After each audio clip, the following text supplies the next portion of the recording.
Good morning, one and all. Myself, Arvind Kumar Vishwakarma, and we are going to learn integers. This video is for class 7, and I will be covering NCERT textbook. Okay, exercise 1.1. इसमें आप देख सकते हैं एक number line दिया हुआ है जिसपे टेम्परेचर को रिप्रेजेंट किया गया है in degree Celsius. Okay, following number line shows temperature in degree Celsius. तो ये डिग्री सेल्सियस ये आगे वाली क्लासेस में आप देखेंगे ये सिंबल के रूप में इस तरीके से लिखा जाता है. At different places on a particular day. तो यहाँ पे आपको नंबर लाइन कंसीडर करना है. तो जीरो के राइट साइड जाएंगे तो ये बढ़ते हुए जाएगा और लेफ्ट साइड जाएंगे तो माइनस होते जाएगा. ठीक है, तो ये आप गिन सकते हैं. जीरो के बाद आएगा 1 2 3 4 5. तो 5 के ऊपर एरो बना के शिमला लिखा हुआ है. इसका मीनिंग है कि शिमला का टेम्परेचर 5 डिग्री सेल्सियस है. ओके, तो ऐसे ही आपको बताना है कि फर्स्ट पार्ट बोल रहा है observe this number line and right the temperature of places mark on it. तो आपको लिखना है प्लेस एंड टेम्परेचर. ओके,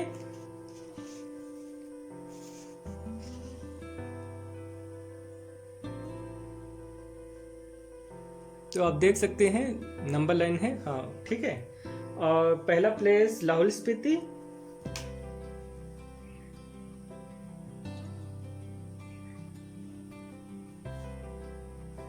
उसका temperature -8 degree Celsius. Okay, after that Srinagar temperature is -2 degree Celsius, and after that Shimla the temperature is 5 degree Celsius. This is positive. Okay, and next is Ooty. The temperature is 14 degree Celsius. And the last one, Bengaluru. The temperature is 22 degree Celsius. तो ये आपका answer इस तरीके से लिखना है. आप थोड़ा ध्यान रखिएगा. यहाँ पे हमने क्या किया है, बस ये नंबर लाइन है और उसको काउंट करना है. काउंट करना सभी को आता है. तो जब हम आगे मूव करेंगे तो ये मार्किंग किया हुआ इससे मदद मिलता है. तो 15 है, 15 के एक पहले मतलब 14 डिग्री सेल्सियस हो गया. ये 20 के बाद एक प्लेस आगे गया 21 22. तो पूरा काउंट करने का भी जरूरत नहीं पड़ा क्योंकि ये इक्वल स्पेस मार्किंग है. ओके, यहाँ पे जीरो के पहले गए -1 और ये -2. यहाँ पे 5 है, 5 के आगे -5 के आगे -6 -7 -8. तो लाहौल स्पीति का temperature -8 degree Celsius. Okay, in part B we have to find the temperature difference between hottest and coldest places among the above. तो ऊपर में जो दिया गया है आप देख सकते हैं. सबसे लेफ्ट में जो होगा वो कोल्डेस्ट होगा क्योंकि सबसे कम वैल्यू इसका हो गया, और सबसे राइट में जो होगा वो सबसे ज़्यादा टेम्परेचर वाला हो गया. तो आप सीधे नंबर लाइन पे देख के इजीली आंसर दे सकते हैं कि हॉटेस्ट प्लेस कौन सा होगा. तो आप आंसर में लिखेंगे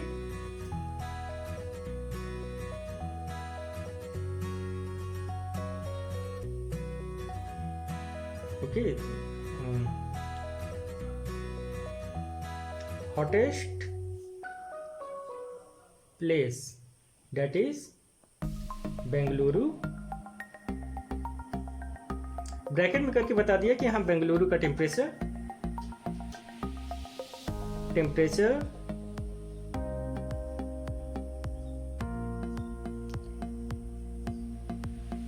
that is equal to 22 degree Celsius.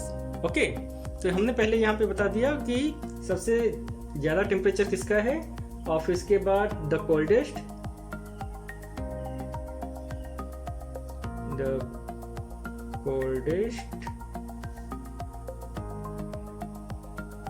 place. Okay, and that is Lahul Spiti.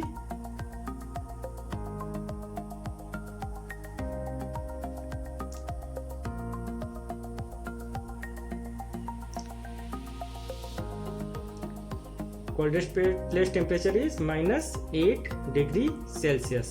तो ऑब्वियसली आप देख सकते हैं कि किस क्या टेम्परेचर है। उसके बाद क्वेश्चन पूछा है to find the difference, what is the difference. Okay, तो आप लिखेंगे डिफरेंस। तो डिफरेंस में हम अक्सर इस बात का ध्यान रखते हैं कि इन जनरल लार्जर वैल्यू से स्मॉलर वैल्यू को सबट्रैक्ट करते हैं। ठीक है, तो हम लिखेंगे 22 माइनस, अब क्या सबट्रैक्ट करेंगे तो ये विद द साइन आएगा। ओके, तो -8 को सबट्रैक्ट करना है। ठीक, अब ये ब्रैकेट ओपन होगा तो ये पॉजिटिव बन जाएगा। तो 22 + 8 that is equal to 30 degree Celsius. ये इनका डिफरेंस हो गया। उसके बाद पार्ट सी में पूछा है what is the temperature difference between Lahaul Spiti and Srinagar.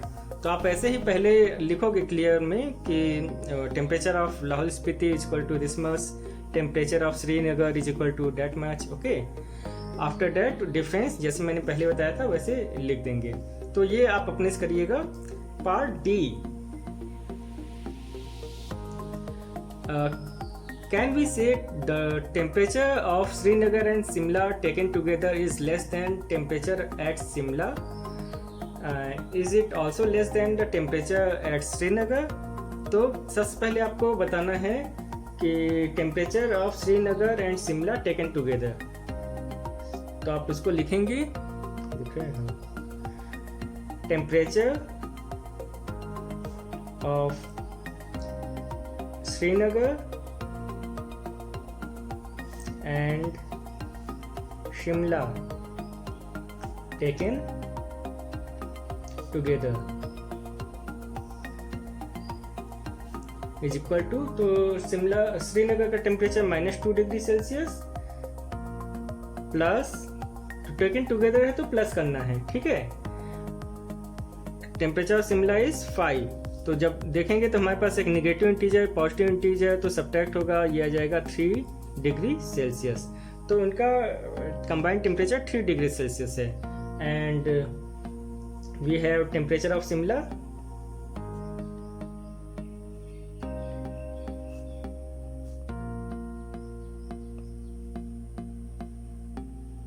तो ये तो 5 डिग्री सेल्सियस है which is greater than 3 degree Celsius obviously. So आपका आंसर होगा यस। वहां पूछ रहा है जो स्टेटमेंट दिया है यस या नो में आंसर देना है। तो यस, जो स्टेटमेंट दिया है उसे लिख देंगे फिर से, टेम्परेचर ऑफ श्रीनगर एंड, इसमें दिख रहा है ना, ठीक, Shimla taken together is less than the temperature of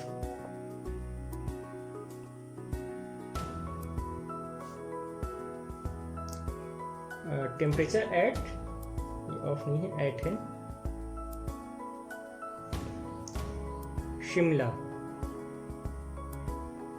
okay, तो यहाँ पे भी इसको करेक्ट कर दीजिएगा, ये ऐड हो जाएगा। ये आपका पहला आंसर हो गया। ठीक, after that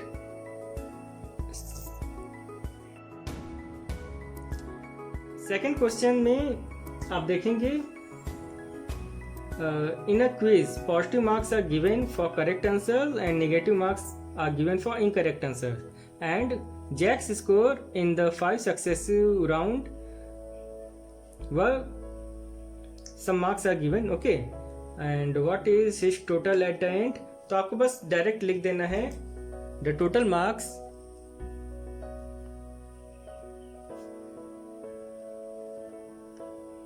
is equal to, तो सबसे पहले 25 प्लस ये जो -5 उसको ब्रैकेट में करके लिखिए, फिर उसके बाद है -10 उसको ब्रैकेट में करके लिखा, फिर +15, okay, and in the last +10। आप इसको ऐड करेंगे, ब्रैकेट ओपन करेंगे माइनस हो जाएगा, ये ब्रैकेट ओपन करेंगे माइनस हो जाएगा। ठीक है, तो ऐसे भी कर सकते हैं, या फिर निगेटिव को एक साथ रख दीजिए, पॉजिटिव को एक साथ, तो 25 प्लस 15 प्लस 10 प्लस -5 प्लस -10, तो ये क्या हो गया, इसको ऐड करेंगे, ये हो गया 50 plus -15 with the sign add हो गया। ओके, अब ये ब्रैकेट ओपन होगा तो ये 50 माइनस 15 दैट इज 35, ये मार्क्स आ गए। Okay, so in the third question, at Srinagar temperature was -5 degree Celsius on Monday. तो ध्यान रखिएगा ये डिफरेंट क्वेश्चन है, ऊपर में पहले जो दिया था उससे अलग। ओके, तो यहाँ पे श्रीनगर का टेम्परेचर -5 डिग्री सेल्सियस दिया है on Monday, and then it dropped by 2 degree Celsius on Tuesday. What was the temperature of Srinagar on Tuesday? तो आपको लिखना है, देखिए काफ़ी स्टूडेंट्स ने सही किया था, बट थोड़ा इसको सही तरीके से लिखना भी है, तो आप डायरेक्ट भी लिख सकते हैं, द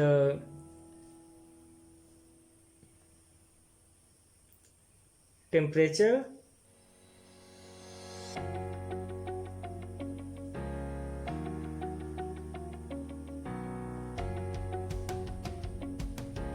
ऑफ श्रीनगर, वो मीनिंग की ऑफ और एट दोनों यूज कर सकते हैं। ठीक है, temperature of Srinagar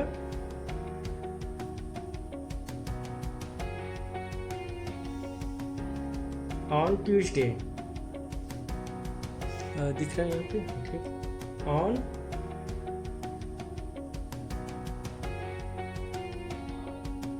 is equal to, तो पहले टेम्परेचर कितना था, -5 डिग्री सेल्सियस, और उसके बाद ड्रॉप हो गया, तो ड्रॉप हो गया, डिग्री अभी नहीं लगाएंगे। ओके, ड्रॉप करने का मीनिंग है कि माइनस करेंगे, और कितना माइनस हुआ, 2, तो ये कितना हो गया, -7 degree Celsius. Okay, after that what was the temperature on Wednesday, it rose by 4 degree Celsius, तो वेडनेसडे को 4 डिग्री सेल्सियस बढ़ गया। तो आप फिर से लिखेंगे द टेम्परेचर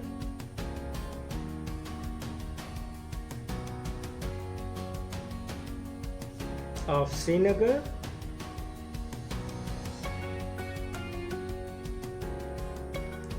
ऑन वेडनेसडे।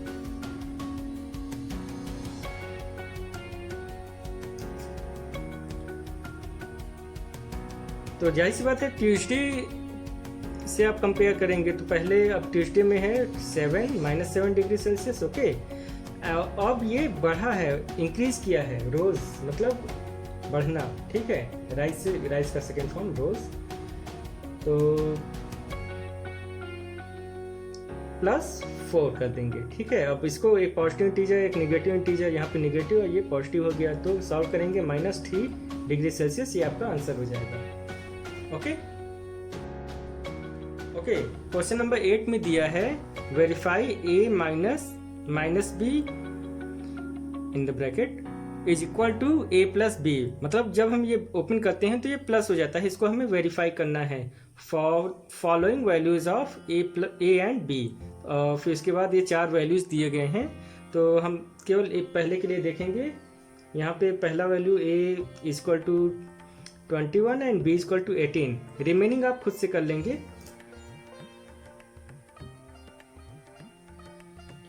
तो इसका सोल्यूशन कैसे करेंगे, तो यहाँ पे ये क्वेश्चन काफ़ी इंपॉर्टेंट हो जाता है, क्योंकि मैंने देखा काफ़ी स्टूडेंट्स का मिस्टेक इसमें था कि लिखने का तरीका, आइडिया तो सभी को पता है कि हाँ कैसे कर रहे हैं, बट इसको कैसे लिखना है, यहाँ पे ये मिस्टेक हुआ। तो वेरीफाई जब कर रहे हैं तो आप देखेंगे इसमें लेफ्ट हैंड साइड है और राइट हैंड साइड, ये क्वेश्चन में देखेंगे ये लेफ्ट हैंड साइड और ये राइट हैंड साइड। अब हमें इसको लेके चलना है, ठीक। तो बताएंगे left hand side, first part हम कर रहे हैं ना, ठीक है। तो left hand side is equal to A minus minus B. Okay, तो वैल्यू क्या पुट करना है फर्स्ट पार्ट में, a is equal to 21, b is equal to 18। तो लेफ्ट हैंड साइड क्या हो जाएगा, वैल्यू पुट करेंगे 21 माइनस माइनस 18। ओके, और नंबर्स के साथ हम ऐसा कंफर्टेबली करते हैं, ठीक है। तो ये हो गया 21 plus 18 that is equal to 39। उसके बाद राइट हैंड साइड ये क्या है, a plus B. Values put करेंगे 21 plus 18 that is equal to 39। So left hand side is equal to right hand side, और ये हैंस वेरीफाइड, हैंस वेरीफाइड। इस तरीके से आप लिख देंगे, ठीक है। तो मीनिंग मेरा कहने का ये था कि दोनों को अलग अलग लेके सॉल्व करना है। काफ़ी स्टूडेंट्स ने एक साथ उसको लिख दिया था और वैल्यूज डायरेक्ट पुट कर दिया था, ठीक है। ओके, क्वेश्चन नंबर 10 देखेंगे, उसके पहले का आप लोग इजीली कर पाएंगे। तो क्वेश्चन नंबर 10 में वाटर टैंक है। Okay, the monkey question you can see. तो उसमें दिया हुआ है कि एक वाटर टैंक है और उसमें स्टेप्स लगे हुए हैं, स्टेयर है, ठीक है। स्टेयर है तो उसके स्टेयर्स के स्टेप्स हैं। तो ये फर्स्ट स्टेप हो गया टॉप मोस्ट, उसके बाद second, third, fourth, fifth, six, seventh, eight, ninth step के बाद यहाँ पे पानी भरा हुआ है। ओके, थोड़ा इधर कर देते हैं, ठीक। तो आप देख सकते हैं ये यहाँ पे हो गया first, second, third, fourth, fifth, six, seventh, eight, ninth. तो नाइन्थ स्टेप के बाद आगे में पानी भरा हुआ है वाटर टैंक में। ओके, अब ये क्वेश्चन में 3 पार्ट हैं। तो फर्स्ट पार्ट में क्या कह रहा है, so first part is he jumps 3 steps down then jumps back 2 steps up. In how many jumps will he reach the water level? तो आप इसको करिए, देखिए क्या आता है। तो पहले क्या किया वो 3 स्टेप्स डाउन, तो यहाँ पे 1 2 3 1 पे था, फिर कहाँ पे गया 2 3 4। तो एक जंप जब ये ले रहा है जिसमें वो 3 स्टेप्स डाउन जा रहा है, तो ये 4th स्टेप पे आ गया। तो आप लिखेंगे यहाँ पे -3। माइनस किस लिए, कि डाउन जा रहा है इसलिए माइनस। फिर इसके बाद यहाँ पे आने के बाद वो 2 स्टेप्स वापस आ रहा है, 1 2। ओके, तो ऊपर में जा रहा है 2 स्टेप, तो ये +2। तो ऐसी प्रोसेस कंटिन्यू रहेगा। आप देखेंगे फिर आगे वो जाएगा 1 2 3, यहाँ पे आएगा, और इसके बाद 2 स्टेप्स बैक 1 2। तो अभी उसका पोजीशन यहाँ पे है, याद रखिएगा। और ये हमने क्या किया, -3 +2। ऐसे ही आगे कंटिन्यू करेंगे। यहाँ पे है ये, ठीक है। तो इसके बाद फिर 3 स्टेप्स डाउन जाएगा, 1 2 3, एक जंप लिया और फिर 2 स्टेप्स बैक 1 2। अब ये यहाँ पे आ गया, तो -3 +2 यहाँ पे है, ठीक। उसके बाद फिर 3 स्टेप्स डाउन जाएगा, 1 2 3, और फिर 2 स्टेप्स बैक, तो ये यहाँ पे आया -3 +2। ओके, अब यहाँ से फिर 3 स्टेप्स डाउन जाएगा, 1 2 3। ओके, और फिर 2 स्टेप्स बैक, तो फिर यहाँ पे आ गया -3 +2। ओके, अब यहाँ पे देखिए, यहाँ पे जब ये 3 स्टेप्स लेगा, 1 2 3, मतलब एक जंप लिया, तो ये वाटर टैंक पे पहुँच गया, तो ये -3। अब कितने जंप्स हुए आपको इसको काउंट करना है। तो ये -3 का एक जंप है, 2 का दूसरा जंप है, तो 1 2 3 4 5 6 7 8 9 10 11, दैट इज 11 जंप्स। अब कोई कहेगा कि नहीं उसके बाद वो 2 स्टेप्स बैक क्यों नहीं आया, तो देखिए ये यहाँ पे है, सपोज अगर उसके बाद वो 2 स्टेप्स बैक आता है 1 2, तो ये यहाँ पे आ गया। अब उसके बाद जब वो जाएगा 3 स्टेप्स डाउन, तो 1 2 3 वो पानी के अंदर चला गया, तो इसलिए वो फिजिबल सोल्यूशन नहीं हुआ। ठीक, तो हमें प्रैक्टिकल सोल्यूशन ध्यान में रखना है। और यहाँ पे ये वाटर लेवल पे पहुँच गया, 9th स्टेप पे पहुँच गया, यहाँ पे हमारा आंसर आ गया। ठीक, तो आंसर इज 11 जंप्स। उसके बाद इसका सेकंड पार्ट में कंडीशन थोड़ा अलग दिया है। इसमें बोल रहा है after drinking water he wants to go back, for this he jumps 4 steps up. पानी पीने के बाद थोड़ा ताकत आ गया उसमें और वो 4 स्टेप्स ऊपर जा रहा है। तो इसमें फिर से स्टेप्स की मदद से देखेंगे, अब वो यहाँ पे है, ओके, और 4 स्टेप्स अप गया, तो 1 2 3 4 ये यहाँ पे आ गया। ठीक, और 2 स्टेप्स बैक 1 2, तो फिर यहाँ पे आ गया, तो यहाँ पे ऊपर जा रहा है, तो मतलब +4 -2। ठीक है, अब वो यहाँ पे है, उसके बाद ओरिजिनल फिर वो ऊपर में जाएगा 4 जंप्स +4, यहाँ पे आया 1 2 3 4, फिर 2 स्टेप्स बैक, तो ये यहाँ पे आया। ठीक है, -2। अब उसका पोजीशन यहाँ पे है, फिर वो 4 स्टेप्स का जंप लेगा, तो +4, तो देखिए क्या हो रहा है 1 2 3 4 टॉप मोस्ट पे पहुँच गया। ओके, तो अगर यहाँ पे हमारा आंसर आ जाता है, ये हो गया 1 2 3 4 5, कितने जंप हैं 5 जंप्स। ओके, अब फिर यहाँ पे फिर से कोई सोचेगा कि यहाँ पे पहुँच गया, फिर 2 स्टेप्स जंप बैक आना चाहिए, तो 1 2 यहाँ पे होगा, लेकिन उसके बाद जब 4 लेगा तो वो उसके बाहर गिर जाएगा, इसलिए वो भी फिजिबल नहीं है, वो प्रैक्टिकल सोल्यूशन नहीं हुआ। थर्ड पार्ट में वो बोल रहा है कि if the number of steps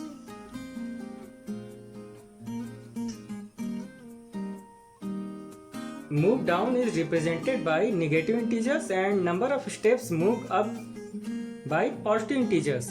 Represent this his moves in part 1 and 2 by completing the following.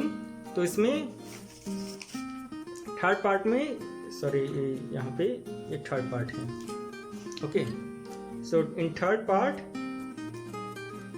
we have 2 parts, A and B. Okay, in part A we have to complete this, तो आपने अभी इसको complete किया था, already हमने इसको किया था, है ना, यहाँ पे, तो आपको इसी को लिखना है। ओके, तो ये हमारा हुआ -3 + 2 -3 + 2, इसको फिर से लिखना है -3 + 2, 11 जंप्स थे, आपको याद है 1 2 3 4 5 6 7 8, -3 + 2 -3। ओके, तो ये 1 2 3 4 5 6 7 8 9 10 11, तो आपको याद है 11 जंप्स थे, तो ये कितना आएगा ऐड करने पे, तो आप इसको ऐड करके देखेंगे और आपका आंसर बुक में भी दिया हुआ है -8 आ रहा है। ठीक है, ऐसे ही सेकंड पार्ट में, पार्ट बी, ऊपर जाने को पॉजिटिव से और नीचे जाने को निगेटिव से शो किया है, तो 4 -2 +4 -2 +4 that is equal to 8। आप इसको यहाँ पे भी देख सकते हैं, अगर हम नंबरिंग कर दें 1 2 3 4 5 6 7 8 9, ओके, तो फ्रॉम 1 to 9 मूव करना है, तो कितने स्टेप्स डाउन आना पड़ रहा है, तो आप देखेंगे ये आएगा 9 - 1 that is 8 steps down, तो that means -8। Okay,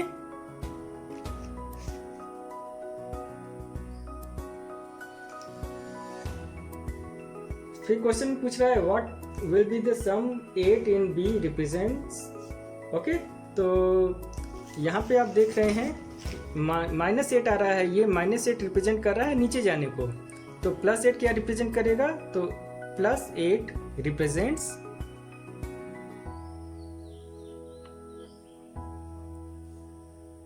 going up by 8 steps. Okay